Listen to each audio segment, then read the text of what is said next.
Just letting everyone settle. Good morning all. It's great to see you all here. I know that some of you have got a busy morning, as one of the other house builders, Red Row, are announcing this morning. But if I could just start off, I'm going to give an overview of our performance and then give an update on our progress in relation to our operational targets. And Stephen and Jessica will then talk you through initially our operational and then our financial performance. And I'll then review the market fundamentals, talk about our business and the sustainable business that we're building, and finally I'll look at current trading and outlook. If we just look at the key highlights, I'm very pleased to say that our team have delivered another very strong operational and financial performance in the first half of the year. We've delivered a significant increase in our first half completions, and clearly part of this is delivering a better balance between the first and the second half. The market backdrop remains very supportive. There are clearly attractive fundamentals in terms of demand, mortgages, and land availability. You can see that we are continuing to make very good progress against our medium-term targets. And we've also made significant progress in relation to our margin target. We remain very committed to continue to grow the business, but we are definitely going to do that in a disciplined way. We're committed to maintaining our industry-leading position on both quality and customer service. So our business remains resilient. Our balance sheet is in good shape. We have effective cash generation, and we continue to deliver attractive cash returns for our shareholders. As you know, we published our vision and our priorities 6 years ago, and we've remained absolutely focused on that vision: to lead the future of house building by putting the customer at the heart of everything we do. This vision defines our actions, our culture, and the way that we do business. We all passionately believe that we need to put the customer first. This will allow us to build a responsive and resilient business for the long term. We also have to build great places, communities where people are really proud to live. We aim to lead construction, and we are continually striving for excellence and clearly embracing modern methods of construction. And investing in our people is absolutely vital. Deploying successful strategies for both retention and recruitment to help us to meet the skills challenge. We have a clear ambition to be the leading national sustainable house builder. We believe connecting social, environmental, and economic value across our business will lead to a better long-term outcome. Following our vision and priorities enables us to deliver both a strong financial and operational performance, and ensure that we are building a business that will create long-term value for all of our stakeholders. We've looked previously at our investment proposition. I believe that we have very clear differentiators that define a strong investment case. We run one of the shortest land banks in the industry, which improves our return on capital employed and reduces our longer term risk. We have very effective cash generation, and our balance sheet is ever stronger. We have highly experienced build and sales teams who are very rightly proud of the standards that they meet. Our delivery on quality and service has been very consistent and excellent across the last decade. But we're going to keep striving to improve. Our quality and service performance is absolutely key to the strength of the business. It is our reputation, it is our license to operate in communities across the country.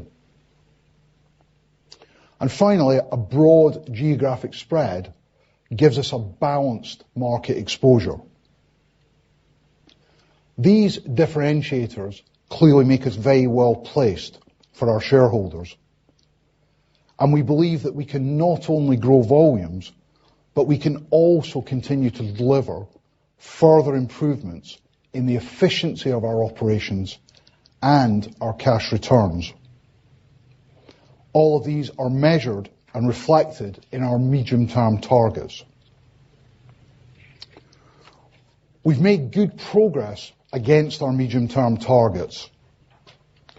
To remind you, these are to grow wholly owned volumes by 3 to 5% per annum in the medium term, to acquire land at a minimum gross margin of 23%, and to achieve a minimum of a 25% return on capital employed. We are continuing to grow volume. We have delivered our highest level of completions in the first half for 12 years. We're clearly well on track to deliver 3 to 5% growth in wholly owned completions in FY20. As we grow volumes, we continue to ensure we're maintaining our standards of quality and service. We consider that the operational structure of the business has capacity of around 20,000 homes per annum. We continue to buy land at a minimum of a 23% gross margin. The first half adjusted gross margin was 23%, up 60 basis points from the first half last year. We have now made significant progress on our margin targets and on closing the margin gap with many of our peers. Finally, we continue to focus on return on capital employed. We delivered a strong return on capital performance at 29.3%. And we also achieved our target to reduce land creditors to be between 25 and 30% of the owned land bank. Thank you, and I'll now pass over to Stephen.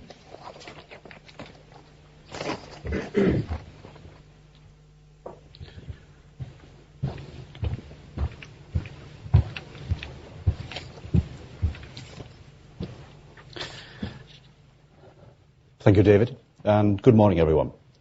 I'd now like to take you through the operational aspects of the business. So starting with sales, we have delivered a strong performance in the first half across all regions. As a group, we achieved a private sales rate of 0.69 reservations per outlet per week. The group private sales rate has improved significantly by 7.8%, with a strong performance from our regional businesses, which has improved by 8.1%. This is a strong sales rate and one we are comfortable with. It is at a level where we can match build with sales. We had a strong end to the half year, and so far in the second half, our trading performance has been good, with a net private sales rate of 0.83. David will cover off our current trading in more detail. The JV sales rate for the prior year includes a bespoke design and build arrangement. Excluding this, the JV sales rate is in line with the prior year. Now looking at completions.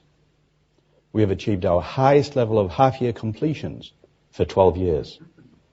We have delivered strong completion growth for the first half at 8,314 units, including JVs, up 9.1%. The increase in completion volumes in the half year reflects growth and our aim for a smoother delivery profile of completions across the financial year. We are on track to deliver 3 to 5% growth in wholly owned completions in FY20. Looking in more detail at the future drivers of our completion growth, our regional businesses, excluding our Cambridgeshire division, have performed strongly, with a growth in completions of almost 5%. As you know, over the last few years, we have repositioned our London region to focus on outer London. We have delivered a significant increase in completions from our outer London developments and expect to see continued growth as our new sites come on stream. Our Cambridgeshire division is now in its second full year of trading and has delivered a significant step up in volumes in line with planned growth to meet its targeted capacity. As you will recall, we are focused on rebalancing our first half and second half delivery. This half year, we have benefited from an increase in affordable homes from our London business, reflecting delivery on new sites and the weighting of delivery towards the first half. Our land bank across the business reflects high quality sites that will support volume growth. We have a current business capacity for 20,000 completions per year, and we continue to target 3 to 5% volume growth over the medium term.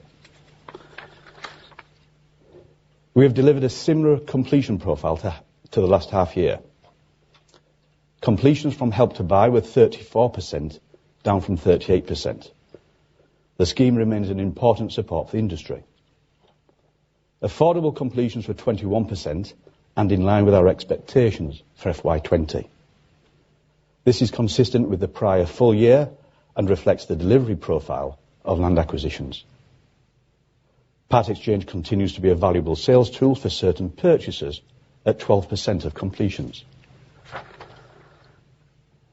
Turning to pricing, the group's private average selling price on completions was £312,000, down 1.7% from the prior year.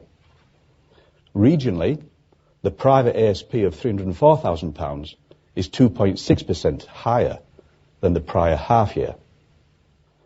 The principal driver of this is changes in product mix to larger family homes and geographic mix towards higher ASP regions. All units at our Landmark Place development in central London are now completed or forward sold, with an average selling price in H1 of £2.7 million. This is reflected in the London private ASP in the period. The ASP on JVs is £647,000 compared to the prior year of £491,000, reflecting delivery from London JV sites.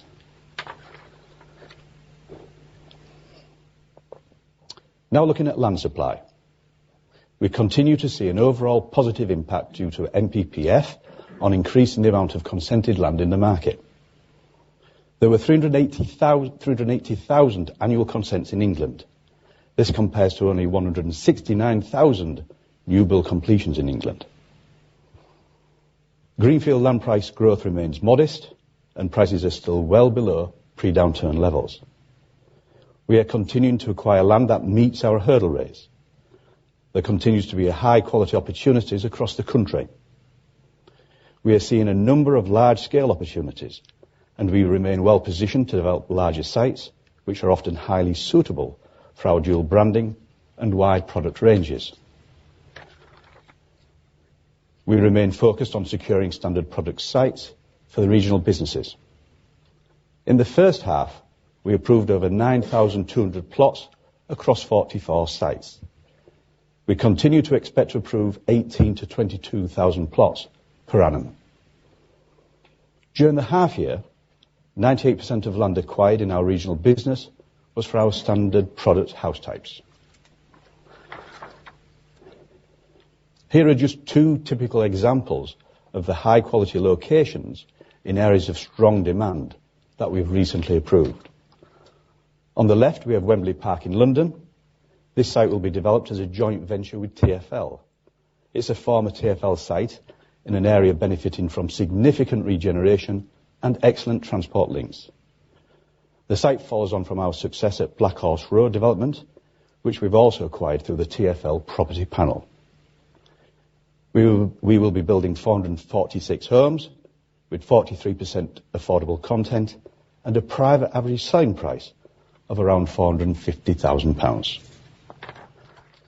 We expect to commence work on site at the start of the next calendar year. And on the right, we have a greenfield site at Penistone near Sheffield.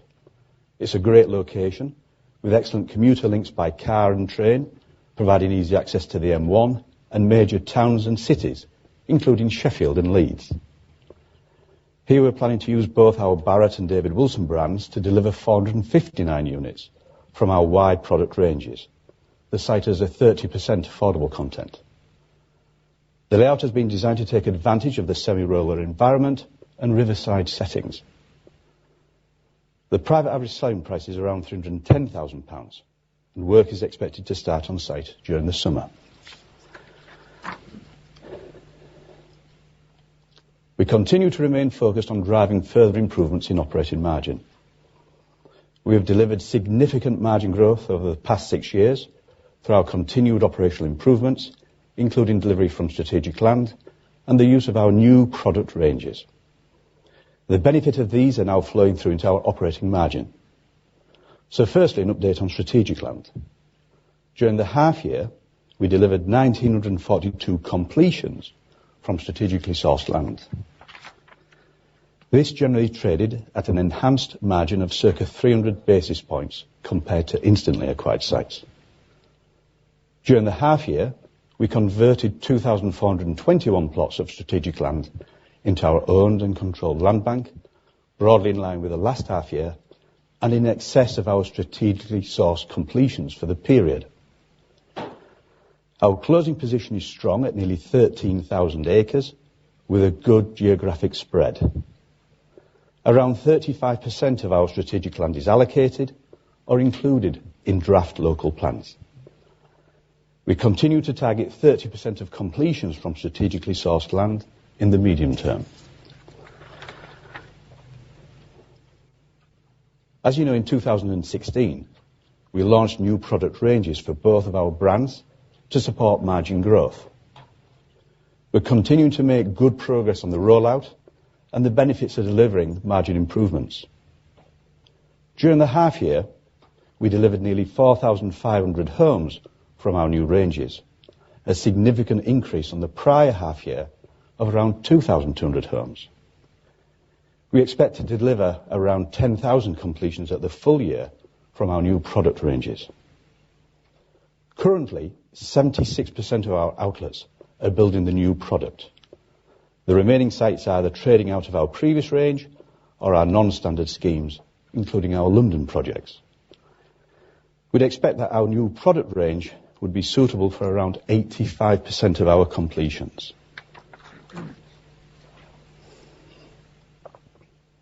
Our new product has been well received by customers and is delivering operating margin improvements while not compromising on quality or service. The simplified construction of our new product is also delivering a reduction in build speeds by an average of 4 weeks, resulting in site overhead savings. We continuously review our product designs and specifications and refine them to drive further efficiencies. More recently, we've introduced hipped roof designs to a number of the house types. The expected cost saving of this ranges between £350 and £1,000 per unit. This change has been made after considering increases in recent years of the cost of brickwork. As part of our continuous review process, we have further refined our standard house type designs. This includes optimizing internal floor plans and clever space planning to achieve more usable and saleable living spaces. By way of an example, in some house types, we've been able to increase a single bedroom to a double without impacting the footprint of the house. These changes help to improve demand and increase revenue with minimal cost impact. The refined designs have only recently been launched, but provided an example of our continual focus to drive margin improvements. Turning now to build costs. We actively manage our supply chain to support the delivery and quality of our product. All pricing for our material spend is fixed to June 20, with half of the expected spend already fixed to December 20, and over a third fixed to June 21. We're forecasting an overall increase of 1.5% in material costs for FY20. Despite some inflationary pressure, we have seen reductions in prices in some commodities, including timber, which accounts for a substantial element of our material spend. Labour cost inflation has generally eased, with improved availability of trades, although remains some pressure in certain areas. We continue to attract resource due to our quality of our award-winning site management, with trades preferring to work on well-managed and organised sites. We've helped mitigate labour shortages and inflation by simplifying our designs, training apprentices, and through the increased use of off-site manufacturing. We now expect overall build cost to increase in total by around 3% in FY20. This is at the lower end of our previous guidance of 3 to 4%.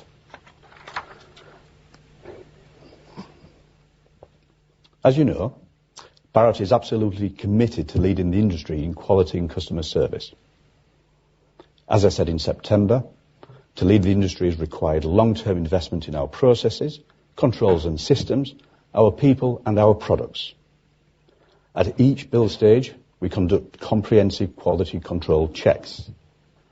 The NHBC independently check each plot at 5 key build stages from foundation through to build completion. Any items requiring attention are reported by the NHBC's building inspector and are known as reportable items. For the 12 months to December 19, we achieved the lowest reportable items ratio in the large house builder group. The average of the large house builder group is around 70% higher. This independent review of all plots is a good indication of our outstanding build quality. The NHBC Pride in the Job Awards recognise excellence in build quality and site management.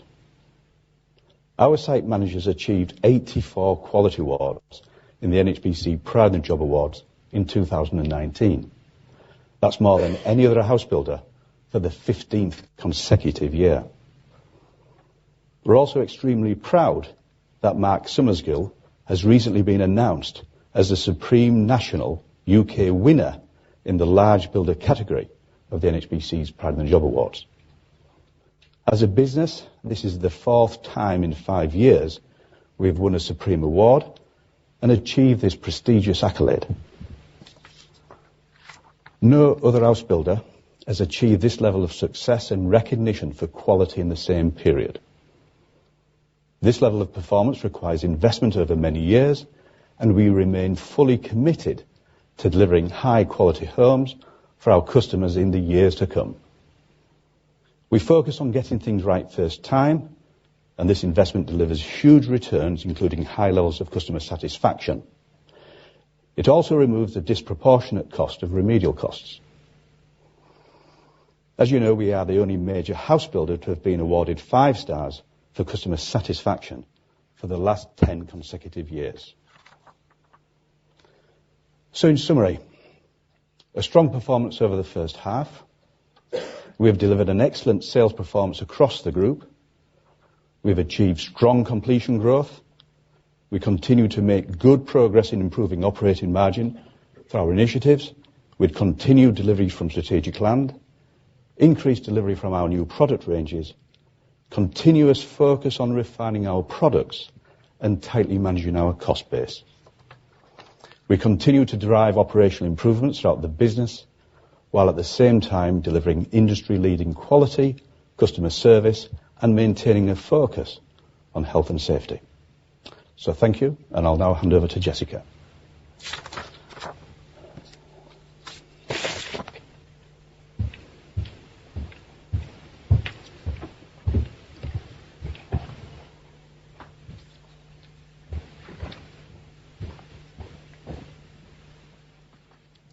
Thank you, Stephen, and good morning, everyone.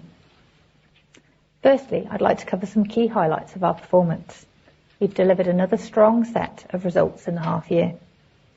Our revenue was £2.27 billion and was up 6.3%, reflecting growth in our half-year completions.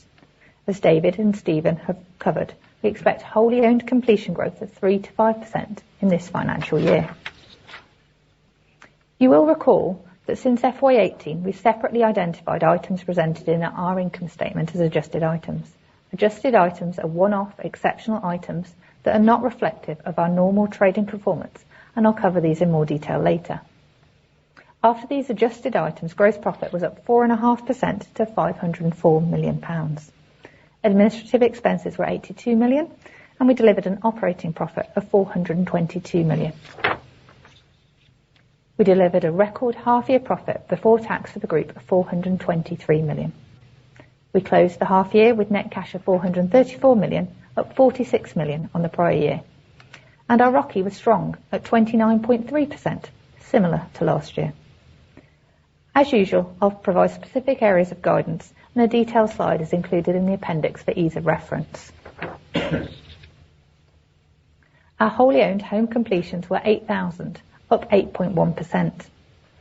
Total home completions, including joint ventures, were 8,314.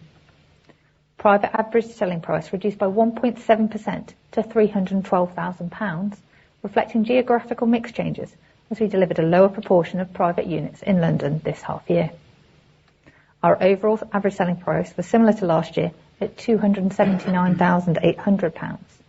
The reduction is due to a higher proportion of affordable completions in the first half, and Stephen has provided some more detail on our first half delivery profile. On guidance, we continue to expect around 21% of completions to be affordable for FY20.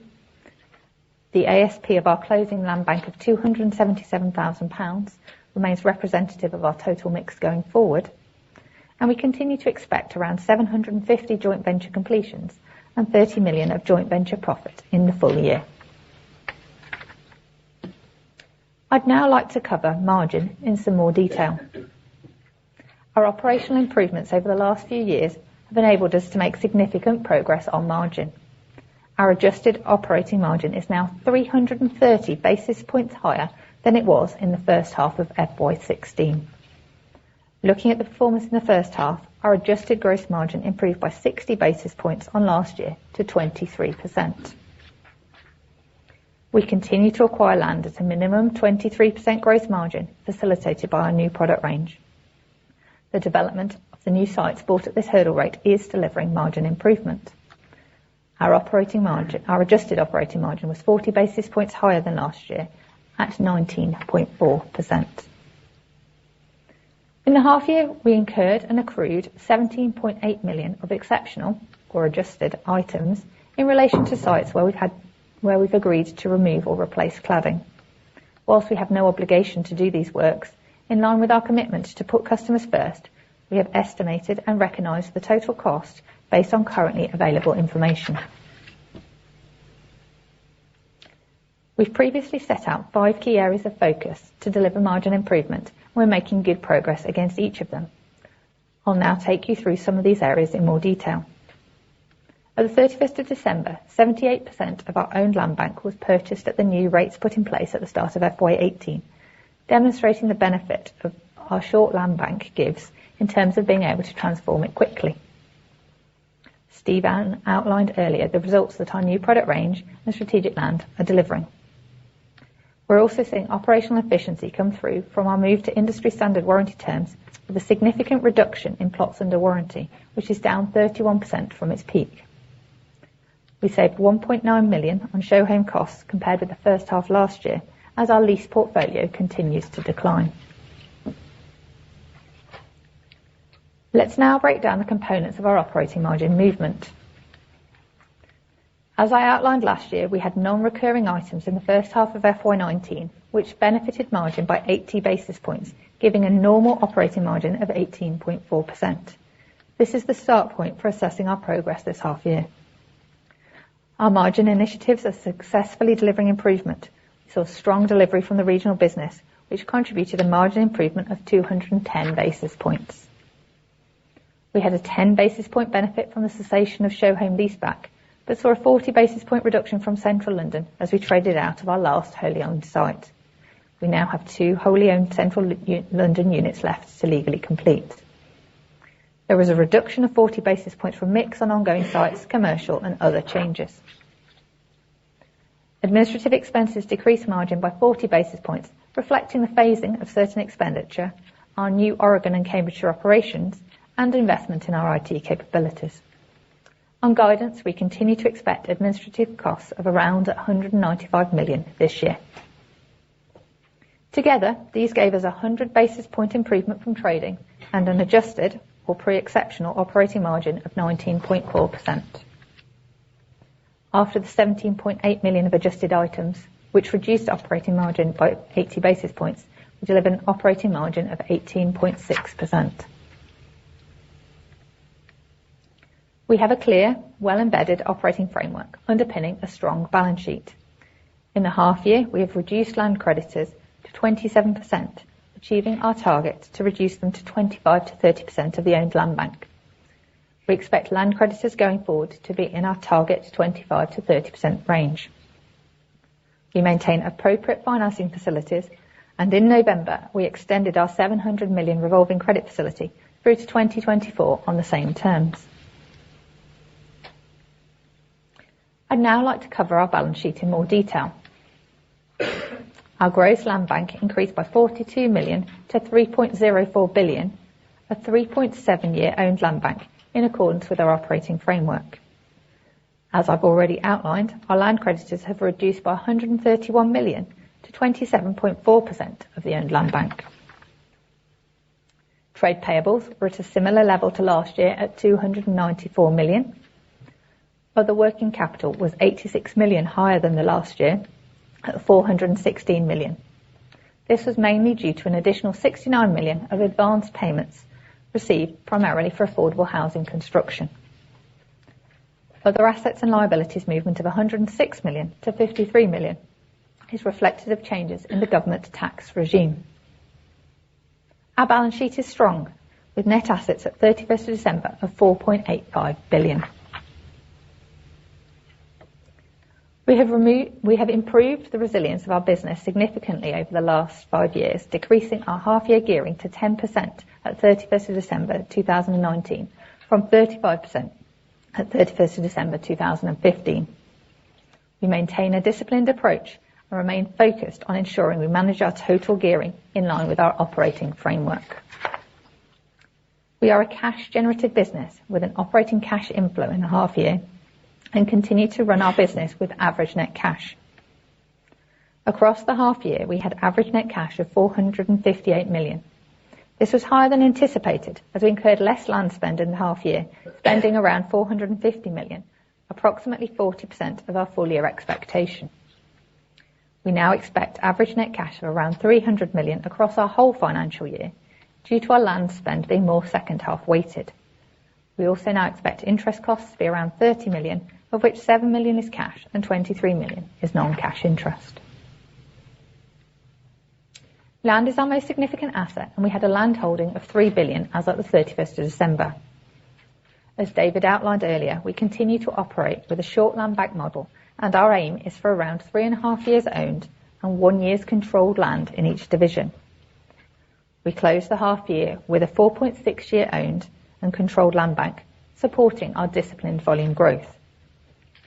In total, we have 80,846 owned and controlled plots and a further 5,656 joint venture plots. I will now cover work in progress in more detail. WIP has increased by 128 million from last year to 1.8 billion. This reflects expected volume growth in line with our medium-term targets and is appropriate to maintain our high quality and service standards whilst recognising health and safety needs. WIP also includes an increase related to our own show home holding of 381 units at a value of 68 million, an increase of 21 million on last half year. Our own show home holding will continue to increase over the next couple of years as we currently have 371 these show homes remaining. We've also invested around 30 million in infrastructure on our larger sites, reflecting our volume delivery and focus on return on capital, facilitated by both of our brands and our wide product range. Across our business, we closely control WIP levels by matching build rates with sales rates.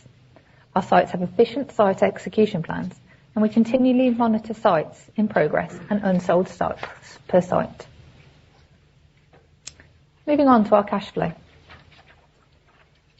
Our 422 million operating profit generated a significant cash inflow, and from this we've both invested in our business and returned cash to shareholders through our substantial dividend payments. Looking at the detail, we made net cash interest and tax payments of 179 million as we paid 4 quarterly instalments in the half year due to the government's change in corporation tax payment regime. This timing change resulted in us paying around 100 million more tax than in the first half last year. We had a 14 million movement from other non-cash and working capital items. We invested 150 million in WIP and part exchange, reflecting our volume growth, infrastructure investment and increase in owned show homes. We spent 450 million on land in the period, reducing our land holding by 34 million and invested 131 million in land creditor reduction as we reduced them to our framework level of 25 to 30% of the owned land bank. There was a cash inflow of 45 million from joint ventures as trading has reduced their working capital requirements. As a result, our operating cash inflow for the half year was 54 million. We made 373 million of dividend payments and invested 13 million in other investing and financing activities, leading to a net cash outflow of 332 million in the half year. Our half year end cash position was strong at 434 million. As a point of guidance, we continue to expect that total cash spend on land in FY20 will be around 1.1 billion. This spend is weighted to our second half, and we expect to incur around 650 million in the second half. Of our total spend, around half will relate to the payment of land creditors held at June 2019. We now expect net cash to be around 600 million at June 2020, with the improvement from our expectations at our full year results due to trading and reduced working capital requirements. The board recognises an ongoing dividend stream is an important part of total shareholder return. It continues to propose to target an ordinary dividend cover of 2.5 times. When market conditions allow, ordinary dividends will be supplemented by special returns. It remains the board's preference to make special returns through special dividends. Consistent with last year, our interim dividend is calculated based on the profit attributable to our shareholders for the 12 months to 31st of December 2019. Of our ordinary dividend cover of 2.5 times, we will pay 1/3 of this amount as an interim dividend. Our interim dividend is 9.8 pence per share, up from 9.6 pence last year. The board is proposing to extend our capital return plan by a further year and return, subject to shareholder approval, an additional 175 million in November 2021, demonstrating our confidence in the business going forward. In summary, we've delivered a strong performance in the half year across our key financial metrics. Trading margin improvement has come through strongly, resulting in an adjusted operating margin of 19.4%. We delivered a record first half profit before tax of 423 million. We have a strong and resilient balance sheet, and our disciplined approach continues to delivering our operating framework. We have achieved the land credit reduction we targeted and reduced our half-year total gearing to 10%, including net cash of 434 million. The strength of our business and our cash generation supports the extension we've made to our capital return plan today. Thank you, and I'll now hand over to David.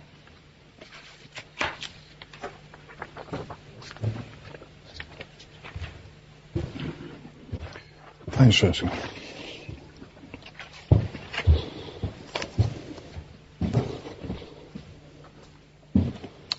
Okay, thank you, Jessica. I personally, I know I'm biased, but I thought they were really excellent presentations from Stephen and Jessica. Yeah, fantastic. Okay, so Stephen and Jessica have really, I think, outlined, as I said at the beginning, that, I do believe that we have a very strong investment proposition. We are clearly growing completion volumes. We've made significant improvement in terms of operating margin, whether we look over a 6-month period or whether we look over a 3-year period. And quality and service are clearly embedded within our business.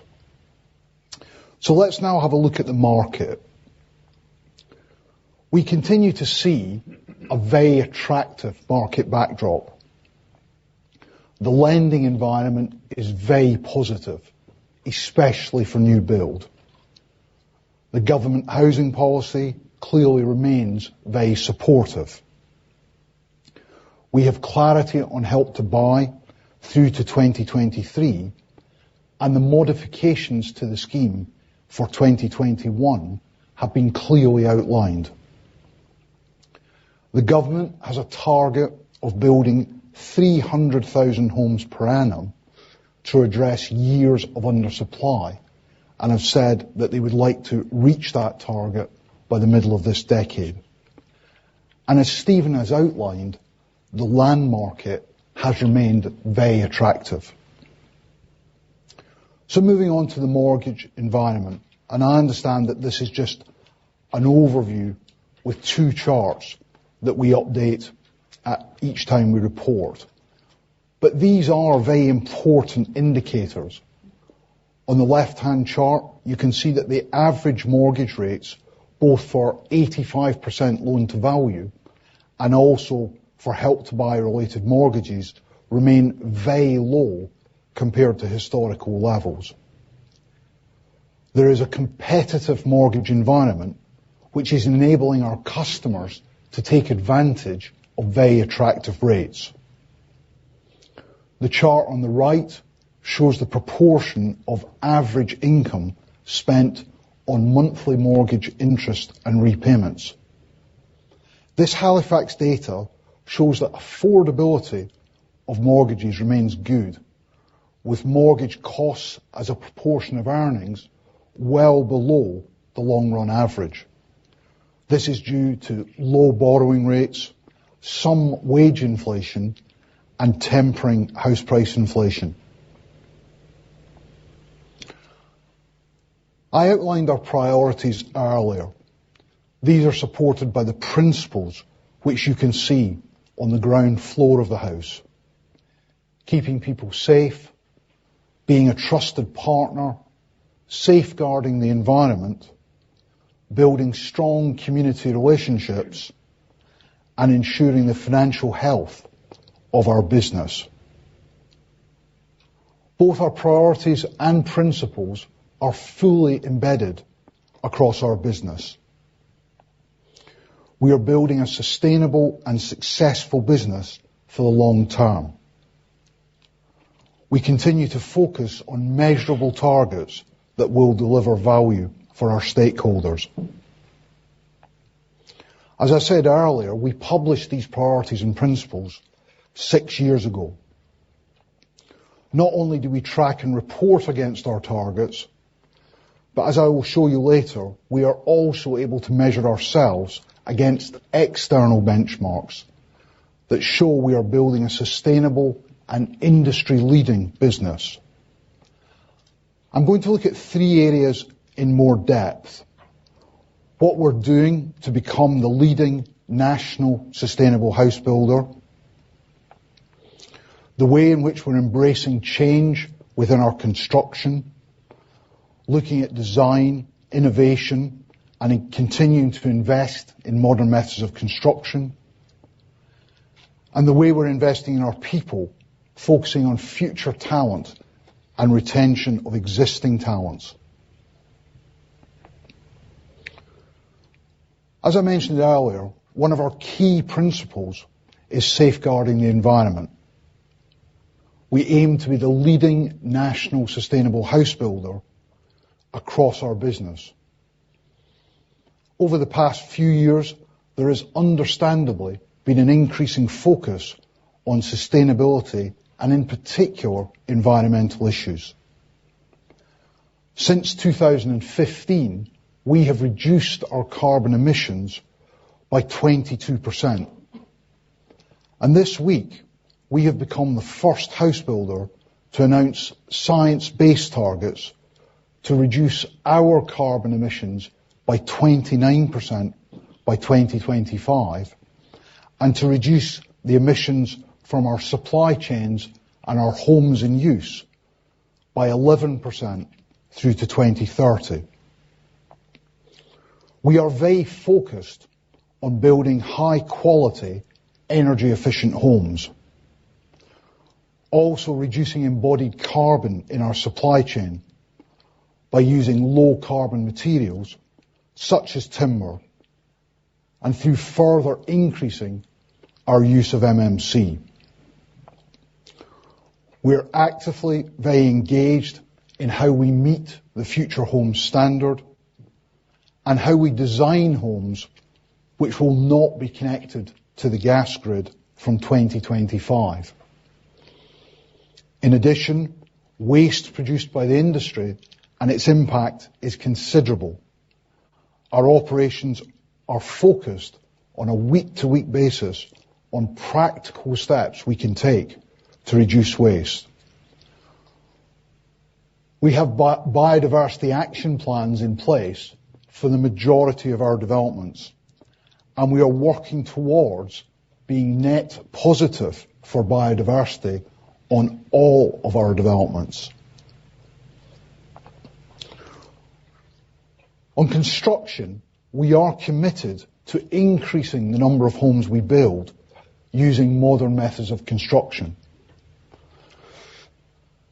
This is both to boost efficiency, but also to mitigate the challenges posed by the shortages of skilled workers within the industry. We continue to trial, implement, and develop modern methods of construction across the country. We've set a new target to use modern methods of construction for 25% of our homes by 2025. As you know, in June 19, we acquired Oregon, a supplier of timber frame. The acquisition helps to secure our supply chain and further assist in increasing our utilisation of MMC. We're very pleased that the integration of Oregon into our business is going well. We expect to deliver over 800 units from Oregon this year. And in recent months, we have started to install Oregon timber frames across sites in England as well as in Scotland. We delivered an increase in the half year in our completions using MMC. For example, around 18% of our completions used timber frame or large format block. We continue to challenge ourselves on an ongoing basis in terms of how we can improve the efficiency of our build operations. It is clearly a relentless focus. Skills shortages remain a key constraint for the industry. With increasing levels of volume, an ageing workforce, and reducing levels of overseas labour, it is ever more important that we focus on this and ensure that quality and service do not suffer as a result. So investing in our people is a key priority. We aim to attract, inspire, and retain our people. We are investing for the future, and we continue to develop award-winning schemes, including those for graduates, apprentices, former armed forces personnel, and our own degree apprenticeship in residential development and construction in conjunction with Sheffield Hallam University. We now have around 8% of our workforce on these schemes.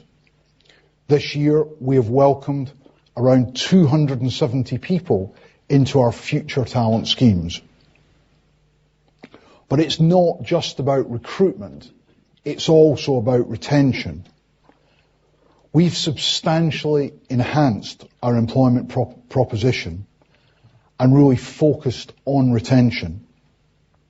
We've seen a further reduction in employee turnover in the last 12 months, now at a level below 15% compared to a peak of nearly 20% in 2015. And importantly, we're very pleased to announce that we are now an accredited living wage employer, making us one of the first major house builders to achieve the accreditation.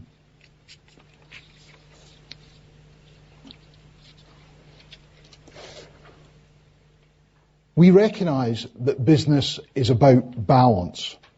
It is clearly not just about financial performance. It is about looking at a balanced scorecard and ensuring that we're continually challenging ourselves to improve that scorecard. We can measure our performance in some of the most important areas, both by our internal metrics and also third-party metrics. As Stephen touched on, and I'm sure you all know, that we are the only major house builder to have been awarded 5 stars for customer satisfaction for the last 10 years.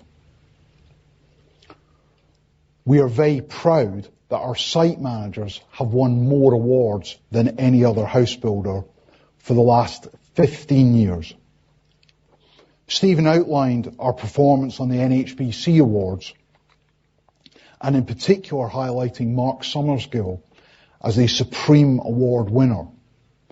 But I think it is worth reinforcing that this is the 4th time in the last 5 years that one of our site managers has won the National Supreme Award.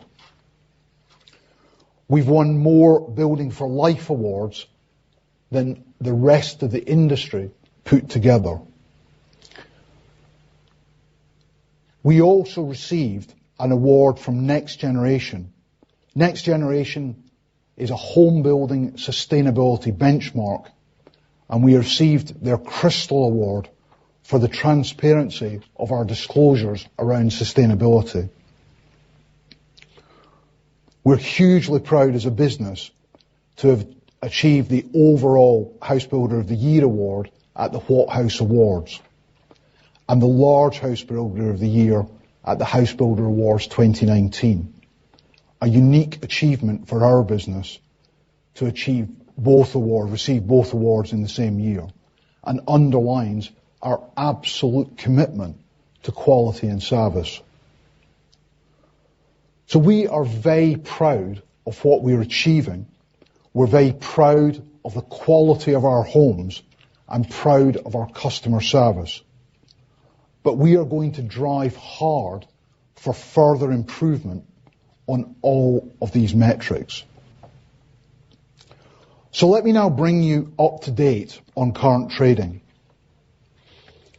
We've clearly seen good customer demand across the business. And although it's been a relatively short current trading period, it has been an encouraging start to the second half. Our private sales rate at 0.83 is up 12% on the prior year. Coupled with average outlet numbers at 355, which are down on the prior year, that gives us net private reservations per average week of 294. When we look at the forward sales position, clearly at £3 billion and in line with last year, we are in good shape for 2020. So in summary, it's been a very strong first half. Our current trading position, our forward order book, mean that we're positive on outlook. We continue to make very good progress on our medium-term targets, and the market fundamentals are clearly attractive. We continue to lead the industry on quality and service, and we are confident that we're building a strong, sustainable business for the future. Thank you, and we'll now be happy to take questions.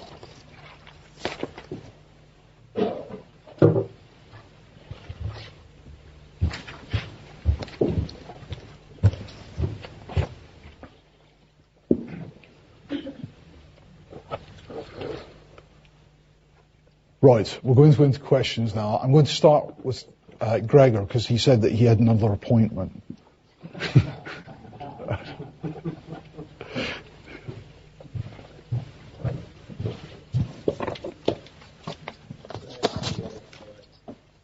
Thank you. Two questions from me. First, on margins. So if we look at the first half, your growth is essentially in line with your minimum hurdle rate of 23. I suppose the big picture question is, do you think you can push forward from the level you achieved in the first half? Because obviously it looks like you've almost reached what you perhaps envisioned a few years ago in terms of the run rate. That's question number one. Question number two is on cash and linked with that, dividends. Obviously, we can see a 400 million average cash balance. Appreciate there's a bit of timing in there. I think you previously said you want to be kind of 0 to positive. So the question is, why aren't you distributing more capital to shareholders? Because it looks like you're building up an excess, and obviously with the dividend announcement today, that may well continue to increase. Okay. So I think on margin, Jessica will pick up the question on margin. I mean, I think on cash, Gregor, what I would say is that, we've set out the dividend policy in terms of our ordinary dividend and our special dividend policy. And as you said, we've extended the special through to November 21. But I think the absolutely key point is that we are very much on the front foot in terms of land acquisition. When you look at our land acquisition over the last 3 or 4 years, we've been guiding broadly to 18 to 22,000 plots. We see that there's a good land market out there. The backdrop in terms of the market fundamentals look strong, and we would much prefer to invest our cash in land. We will obviously keep that position under review, but that's the primary focus for us in terms of investment. In terms of margin, we're very pleased with the progress that we've made in recent years. As you can see, we've delivered 330 basis points improvement on the first half in FY 16 to 19.4% pre-exceptional margin we delivered this time. As Stephen outlined, we're very focused in terms of operational improvements in our business and making refinements to continue to deliver margin improvement, such as the hip roof changes we've made and refinements we've made in terms of the product range. However, the key reference point is that we continue to buy land at a minimum 23% gross margin, and I would emphasise the minimum 23% gross margin. We delivered a 23% gross margin in the first half of this year, and that gave us an operating margin of 19.4%. So we've made great progress, and we're closer to the end than the beginning, but we're very much focused on margin improvement. Okay, so we'll maybe work from the back of the room forward, because I was just doing Gregor a favour. Thank you. It's John Fraser-Andrews, HSBC. Two for me, please. The first one is, can you say something where you are on the size of sites in the land market and how you're seeing that land market at various sizes? And then the second one is on selling prices in current trading. Can you say what you're doing, please, and whether you've got an intention to slow down the very strong sales rate you've seen so far? Thank you. Okay, well, if I start in just generally in terms of land acquisition and site sizes, and then Stephen can talk about what we're seeing in the marketplace in terms of pricing and so on. I mean, in terms of land, I mean, if you look at the data, I mean, we're obviously publishing the data every 6 months. You can see that if you look over the last 4 or 5 years, the average site size has increased. We see that a significant advantage that we feel we have is our ability to have both Barratt and David Wilson trading on the same site. Secondly, our balance sheet strength, our financial capacity has clearly increased dramatically over the last 4 or 5 years. So we would generally be looking at larger sites than we would have been 4 or 5 years ago. When you look at land availability, and Stephen touched on it in his presentation, there is an extraordinary amount of land that is coming through the planning system. So I think the backdrop generally is very positive, but more typically focusing on larger sites than we would have been certainly 4 or 5 years ago. And that's been a fairly gradual change to the market over the last few years. Yeah, a bit more on that in terms of detail. Yeah, we're seeing good availability across the entire business on sites. As I said in the presentation, there's something like 380,000 planning consents granted. Our sort of sweet spot of operation tends to be in the site size between 100 and 500 plots. And what we're seeing is very limited competition in sites above 300 units. That is a good place for us because at 300 units, it's ideal to split 2 ways, Barratt and DW brand. So that sort of really plays to our strength. Below 100 units, we don't tend to, we're not that active. I think there's a lot of the regional house builders are in that marketplace. They're sort of supported by the Homes England Home Builders Fund, which they released 18 months ago. That supports them in that sort of marketplace. But I think what we're seeing is more sites above that sort of 150 unit category on the basis that if you go back in the MPPF, the first sites to start coming through were the sort of bolt-on community sites, 100, 150 units. 3, 4 years ago, we were buying sites at 125 units average. The sites now starting to come through are in that 100 to 500 category, which are perhaps a little more difficult to get through the planning process. It's taken a bit longer, hence they're now coming through, and that's what we're seeing. And as I say, it plays to our strength with dual branding. So hopefully that helps. I think in terms of pricing, I would say that, the nature of the business is that we're managing 350 to 400 sites on a week-to-week, month-to-month basis. And I think it's very much about looking at the supply-demand trends site by site. So I don't think we're in a camp of national price rises on specified days. It's not a subscription type business. I think we're in a position that we're just trying to get the best balance on every site in terms of volume and price, and that has to be managed at a local level, and therefore prices will be adjusted on a regular basis at a local level. Stephen, do you want to talk about a bit more on that? Our process, we're not like say the car industry, what increases their prices every 3 months. We look at our prices, our selling prices, every week. We have a meeting where the teams look at them every week. As we release each unit for sale on a one-by-one basis, we look at the selling price on those units on a one-by-one basis. And that's the way the system operates.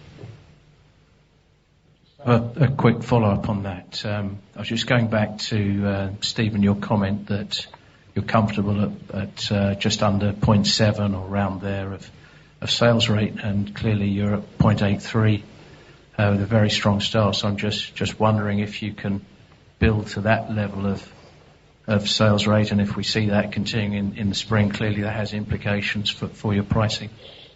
Yeah. The sales rate, we're happy with this current sales where it is.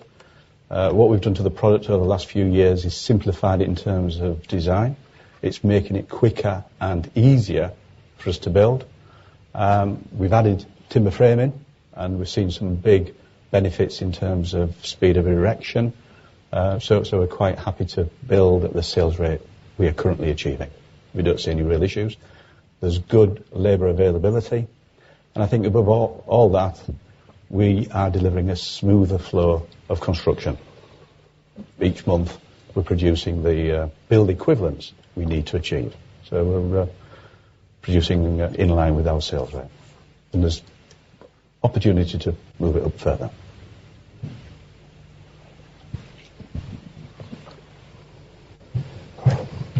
So I'm just waiting for a mic to arrive. Okay, Will, you've got a mic. Thanks. Will Jones from Redburn. 3, if I could, please. First, just picking up, obviously, we talked about the sales rate being not stronger this side of the new year, but the outlet numbers have also looked like they dipped quite a bit versus last time. Can you just put that in the context of your aspirations to kind of gradually grow the outlets, and what's the reason behind that in this short-term period? The second was maybe just picking up on labour availability, which you talked about improving. Can we just understand above and beyond your apprentice hiring and in the subby world, is that more about the workload across construction markets dropping, therefore the same workforce being more available, or is actually the workforce count, you think, you're actually seeing more people coming into construction work, as it were? And then maybe if you can just touch on, you talked about Help to Buy clarity to 2023, but there are clearly changes happening in spring of next year. How are you looking at that in terms of how you position the business ahead of exclusion of home movers and the price caps? Thanks. Okay, so if I maybe just talk about Help to Buy and labour availability, and Stephen could talk perhaps just through in terms of site numbers, just in terms of general trends as to what we're looking at. I mean, if we do Help to Buy, first of all, I mean, I think the good thing with Help to Buy for everyone is the future direction is very clear. So we understand that from 2021, the scheme will be for first-time buyers only, and we understand that there are regional price caps that will come in, and clearly the price caps vary by region, and they have still to be confirmed, but there's been some indication of the price caps that will come in, and then the scheme will expire completely from 2023. So I think our approach to that is very straightforward. We want to make sure that we're pulling forward product for second-time buyers as much as we can in 2020, and that's clearly something that we've been on with since the changes were announced. Secondly, we'll then have a position where we have first-time buyers qualifying for Help to Buy. The Help to Buy scheme is clearly a hugely powerful scheme, and will continue to attract a lot of first-time buyer participants. And then beyond the expiry of Help to Buy in 2023, we're just back to looking at having a balanced product mix, making sure that we have the right mix of houses and apartments, 2-bedroom houses, 3 to 5-bedroom houses, just offering a full product mix. I think in terms of labour, and I mean just to generalise that there was a huge step change for the industry post the introduction of Help to Buy, both in terms of volume, but also in terms of the recruitment of apprentices. So you can look at industry data and see that there was a massive step up in terms of recruitment of apprentices, trainees.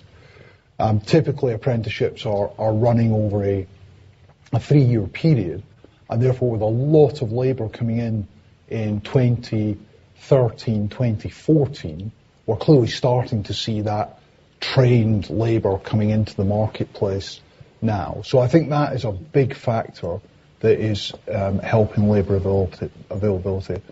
Secondly, there is an impact in terms of alternate methods of construction. So if the industry is doing more, for example, timber frame, more factory-based production, then that is taking some of the strain off in terms of labour. So we're seeing that, as Stephen touched on, in inflation. We're just seeing that feeding through in terms of inflation, where there is clearly still labour inflation, but it is at reduced levels, and the most acute labour inflation has and will continue to be around, for example, bricklayers. So I think that would be the backdrop. In terms of site numbers, as you can see, they're selling pretty well. That does impact outlet numbers. But looking forward, we've got over 70 to open in H2. We've opened 15 of them so far, so we see outlet numbers remaining broadly flat. I think what we're seeing in the site numbers, though, is that with the land buying we talked about earlier, our average site size is increasing. So whereas a few years ago it was 125 units per plot, per site, we're now sort of seeing typically site sizes averaging 200, 210. A couple of examples I put up on the screen, both for 460 units. So the site duration will start kicking in, so it will be longer going forward, so they won't be finishing as quickly, so to speak. But that's where we are in terms of site numbers, broadly sort of flat. Yeah. Post 2020, Post 2020, continuing. We've got a good pipeline coming through, and remaining around about the same.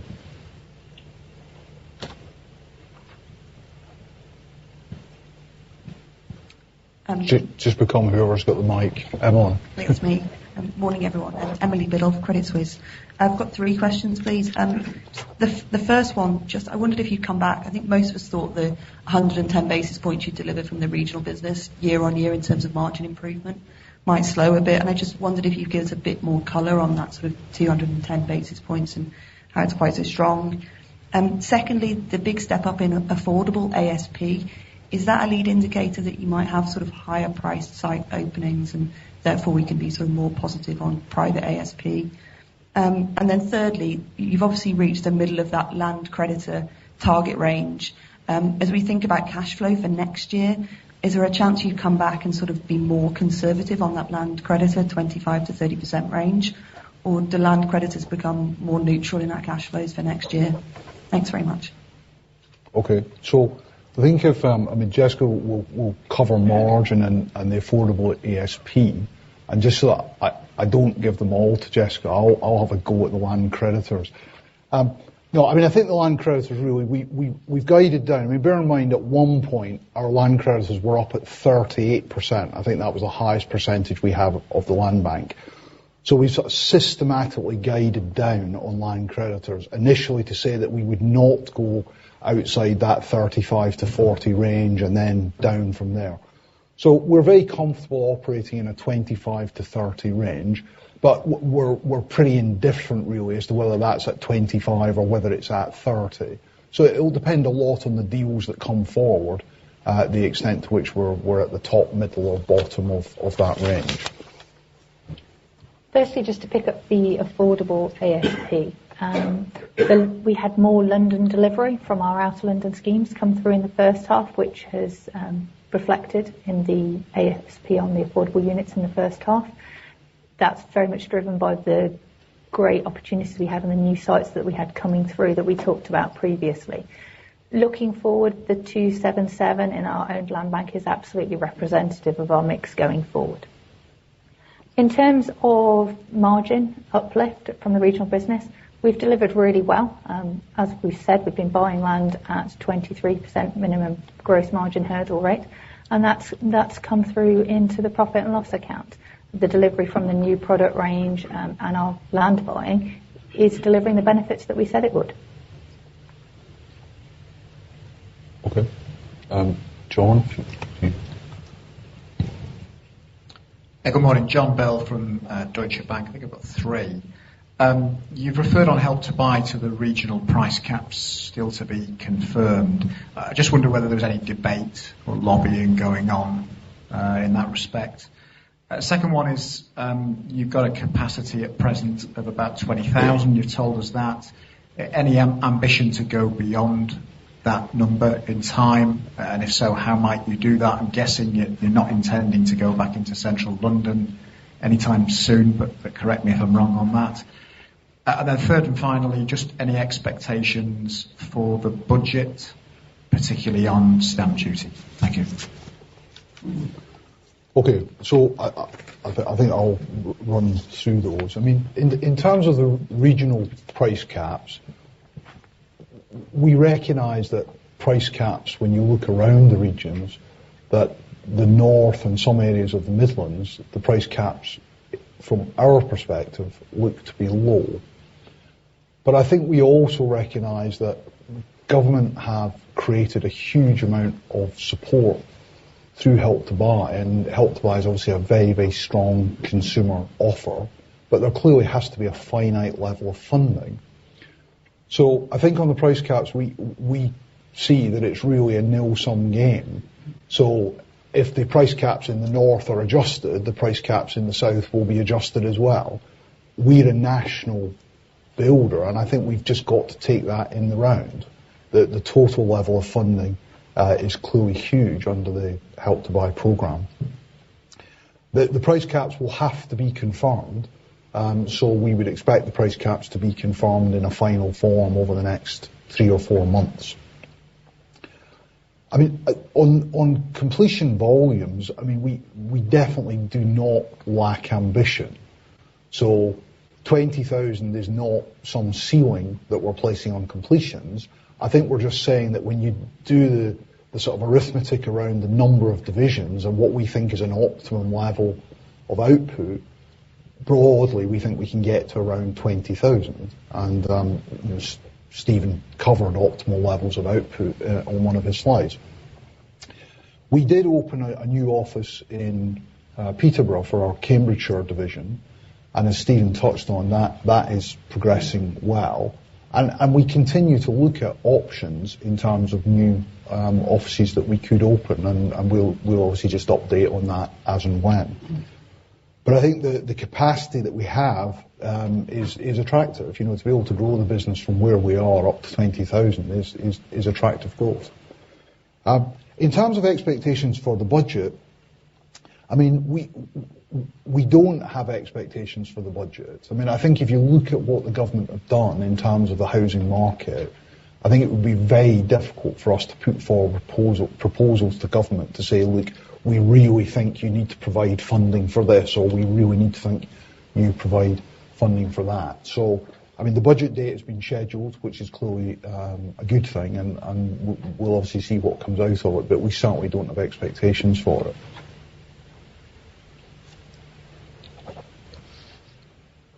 Clyde, I think on this side here, and then that side's finished. Thank you. Clyde Lewis at Peel Hunt 3, if I may as well.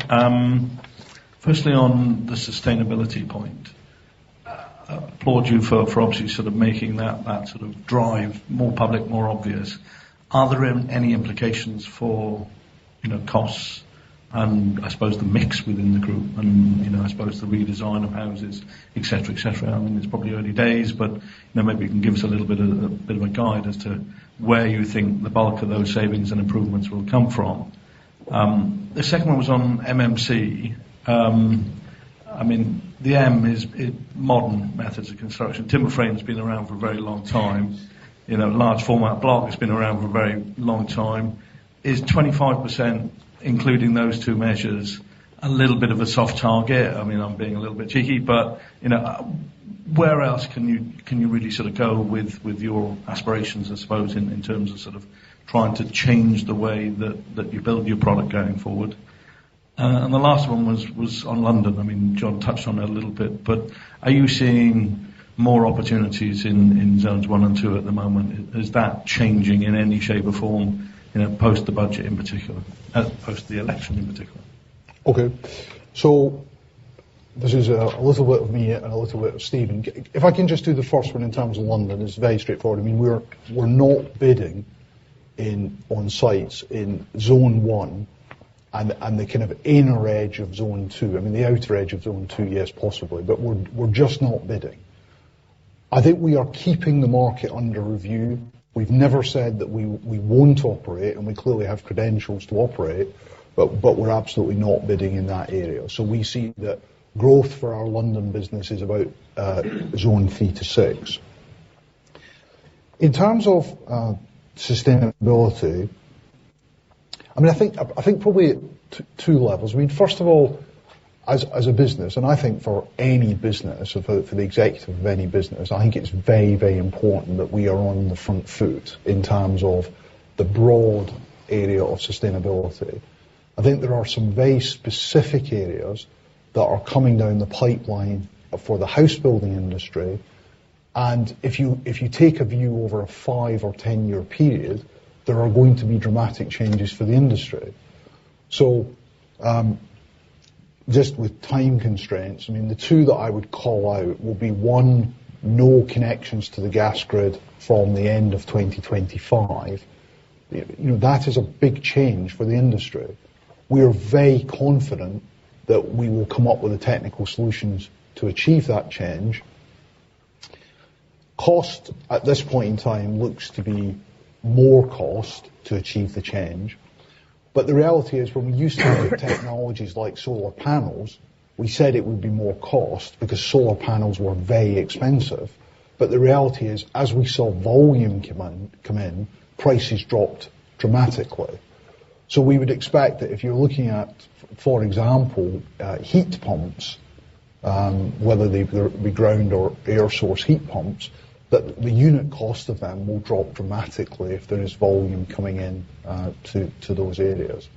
A second area would be that the environmental bill, which will become the Environment Act during the course of the next probably 12 months, will require all house building developments to deliver biodiversity net gain of at least 10%. Currently, a lot of local authorities will work for you to achieve specified objectives in terms of biodiversity, but not a universal biodiversity net gain. We believe that can be achieved. We don't see the costs of that as being substantial, but it is a big hurdle on the sustainability agenda for the industry. When you take a longer term view, so let's say a 3 to 5 year view rather than a 1 to 3 year view, these items simply get costed into the cost of doing business, and therefore the primary location for the cost tends to be the land value when people are buying land. But a key point is that you need a level playing field, so government need to put the direction in place. And the Future Home Standard, which government are currently consulting on, it has got ambitious targets in terms of carbon reduction. And when the Future Home Standards comes into play, then that will create that level playing field going forward. In terms of MMC, if I do the easy bit, yes, I think we would accept that 25% is a soft target. I mean, we're at 19 or 20 already. I personally quite like 25 by 25. We're obviously focused on delivering more than that. But I think the key thing is we have got a target in place, and we will obviously update that.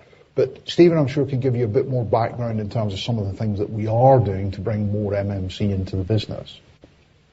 Yeah. In terms of MMC, in terms of house systems, we're using essentially two: timber frame and large format block. Large format block is relatively new to this country. We're talking about blocks which are full height, full story height, floor to ceiling, panels maybe 2 foot, 3 feet wide. So we've sort of developed that with Celcom, and we've used that on a number of sites. But our main system of MMC, as you'd expect, is timber frame, obviously having acquired Oregon last June. And I know timber frame has been around a long time, and indeed 100% of our product in Scotland is timber frame. But the timber frame systems we are using today are far more enhanced than they were 20, 30 years ago. For example, the systems we use come complete with floor cassettes. So, floors don't come in individual floor joists. It comes as 2 panels, craned in, done. So it's a much speedier form of erection. In due course, we've got sort of plans to take it to more advanced form of construction, fitting windows, doors, insulation, panels. In terms of production, I think in the full year last year we did something like 2,300 timber frame units out of 2,600 MMC construction. So 200-300 timber frame, 300 large format block, and a bit of steel frame there. In the half year we've done something like 1,350 timber frame, and we'd expect to get to around about 3,000, close to 3,000 timber frame units in the year. 100% in Scotland, but we're now rolling it out into England. I think the slide that David had on the screen there was one of the first sites we've rolled it out into East Ardsley, Leeds, going really well. Site teams really benefiting from it, seeing improvements in speed of erection, which is a big improvement for us. So a lot to do on timber frame in the next few years, and we need to develop it to further stages. Okay.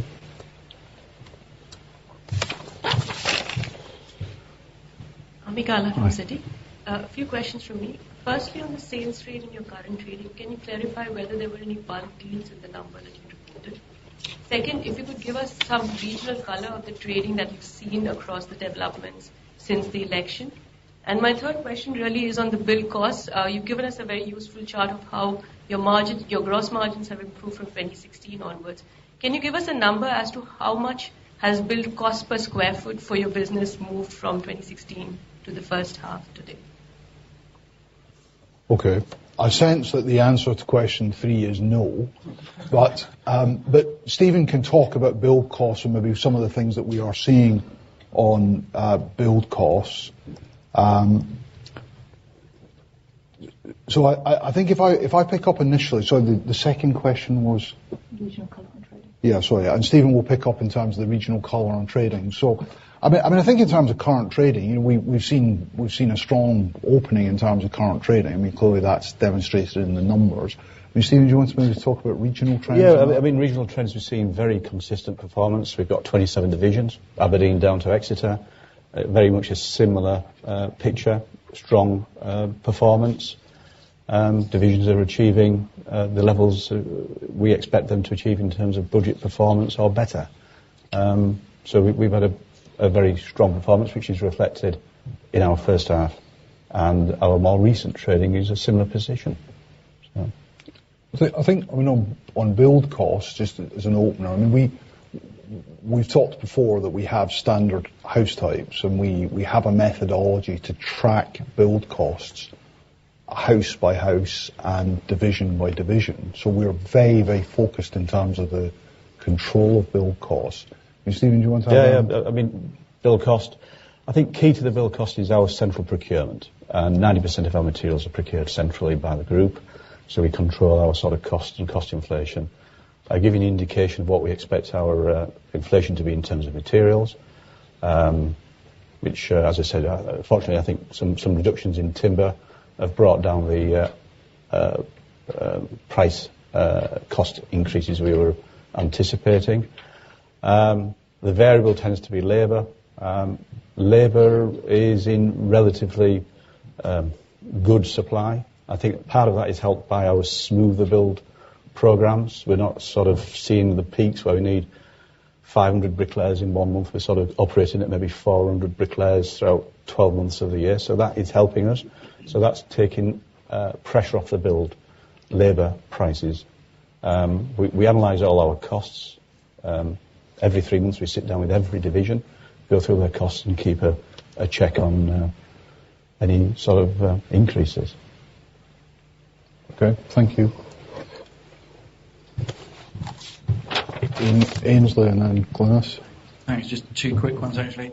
First of all, on the guidance for completions growth, I think you'd previously spoken about maybe being towards the bottom of that kind of 3 to 5% range. Given the good growth you saw in the first half and your comments around build rates and recent reservations, should we now expect that actually to be close to the top end of that range for this financial year?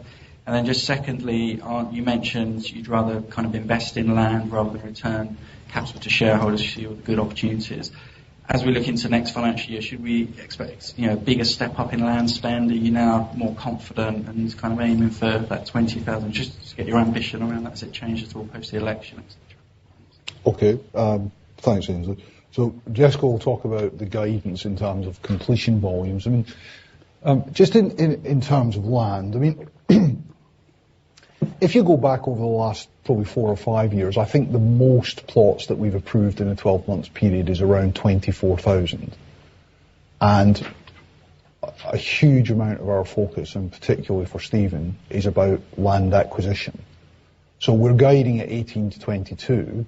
We would be very happy to hit the high end of that range. And clearly, if you're looking at cost per plot at 60,000, there's a huge delta between the bottom and the top of the range in pounds terms. So yeah, we're keen to bring in as much land as we can within reason. So that's the first thing. I think the second thing is we also need to recognise that we are distributing a lot of cash. So 2.5 times cover and 175 million of special dividend is a substantial distribution. So it's not as though we're not distributing cash and we're buying land. I think we're doing both things quite effectively. Jessica, do you want to? Yeah, in terms of completion growth, we're very pleased with our performance in the first half of the year. We've been talking for a period of time now that we wished to achieve a smoother delivery profile between the first half and the second half, and that we were aiming for a 45-55% split, and that we're pleased that we've achieved that this year. In terms of the guidance for the year, we're very comfortable that we'll be in the 3 to 5% range. Glynis Johnson, Jefferies. I'm going to launch straight in given the time constraints because I have 4. Hopefully they'll be quick. Plot cost to ASP on your land bank has come down by about 50 basis points. Can we assume that's an increase in profitability of the land, or is that going to be offset by other build elements?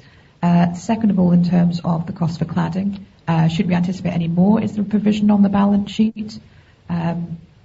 Thirdly, in terms of the size of site increases, this is a slightly more bigger picture one, but should we anticipate that short land bank that you boasted about on your very first slide that might edge up slightly? Or should we anticipate that your selling rates will increase because you'll actually be able to build faster, hopefully sell faster?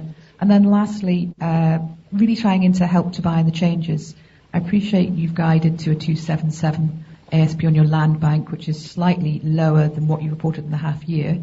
But if I look at your regional slides, most of your regions look like they are selling quite above the cap that certainly is currently indicated. You've talked about pulling forward, but should we anticipate the mix in that land bank selling price, there's a movement between private and affordable, or should we assume that you will sell less using Help to Buy post April 21?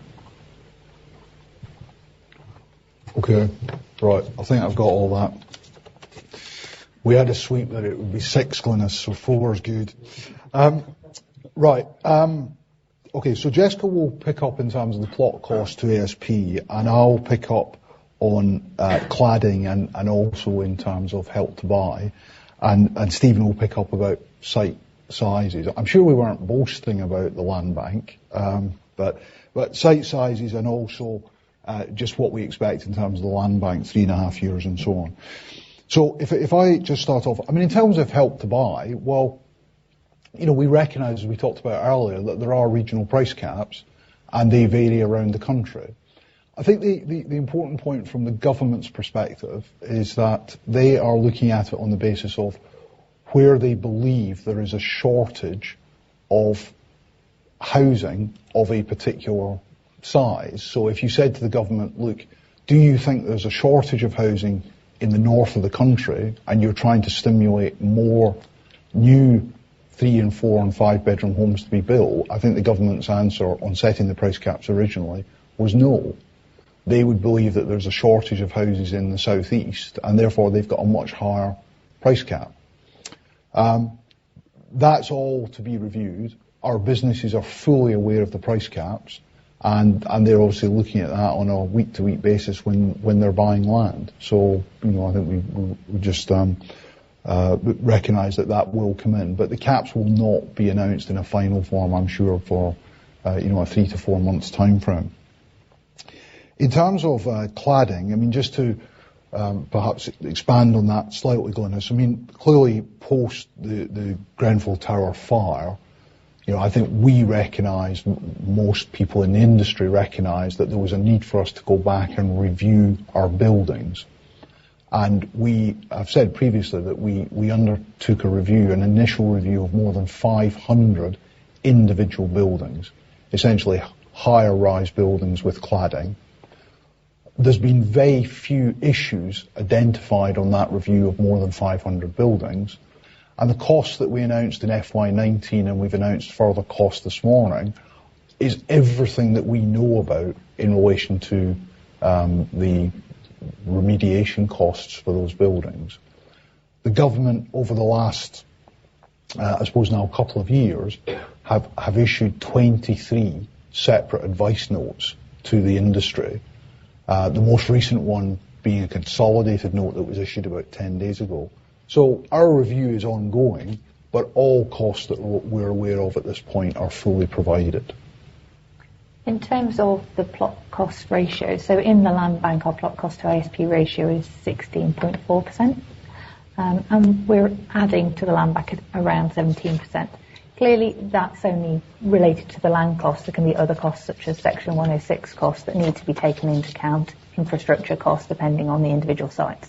So the key piece to note is that our hurdle rates remain the same, and we are buying at a minimum 23% gross margin hurdle rate.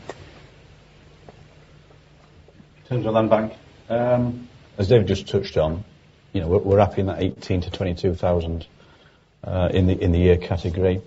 We don't see the need to increase our land bank. Well, we have 3.5 years owned, 1 year conditionally.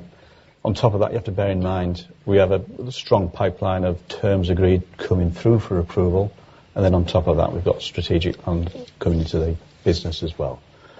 So when you take all that into account, there's 380,000 annual consents. There's a good supply of land out there. There's no need really for us to increase our land bank years. There's a lot of promoters out there sort of getting land through the planning system and putting it into the market. A lot of the sites are in that sort of 250, 500, 600 category, which, again, as I mentioned, plays to our strengths in terms of limited competition for that type of site.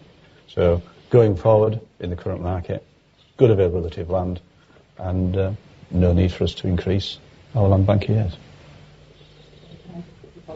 Just talk about the cash out to the cladding, and then also the number of the actual. Sorry, just the cash out to the cladding, and then just in terms of the years staying the same in terms of land bank, and the size of site is increasing. It suggests that the outlook growth rate isn't as strong as perhaps the volume, i.e. you have to be selling more per site. Is that what we should be anticipating that Barratt will be talking about as we go through the next years? They will be taking more completions off each site because those sites are effectively getting larger. Okay, so if I cover the outlet and Jessica can cover the cash, that is now 6, Glynis. Okay, so, sorry, just on outlets, I mean, the ratio of outlets to plots, I think, is a very, very important ratio. So, you can look at every house builder on that basis, and I think it's a fundamentally important ratio in terms of efficiency. We can achieve efficiency by putting David Wilson or Barratt on as a partner on the site, and we can achieve efficiency by bringing another house builder onto the site. And in a number of cases, and this is something that Stephen's been really driving at with the team, is actually if we just can get a distinction on the product mix, we can potentially have 2 Barratts and 1 David Wilson, for example.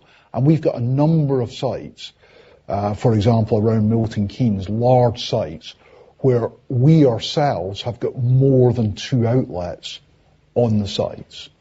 So that ratio, I think, is fundamentally important. I think our sort of destination of last choice is selling land, but we clearly will sell land as necessary and bring another house builder on if we feel that those ratios are getting out of line. But that overall land bank efficiency is important, because if we just keep buying sites at 300 plots and we don't keep that efficiency ratio, then clearly the return on capital will drop dramatically. So we're very focused on that. Just in terms of the cladding, so the total cost in the half year was 17.8 million. 4.5 of that was cash, and the remaining 13.3 million is provided, and therefore future cash spend.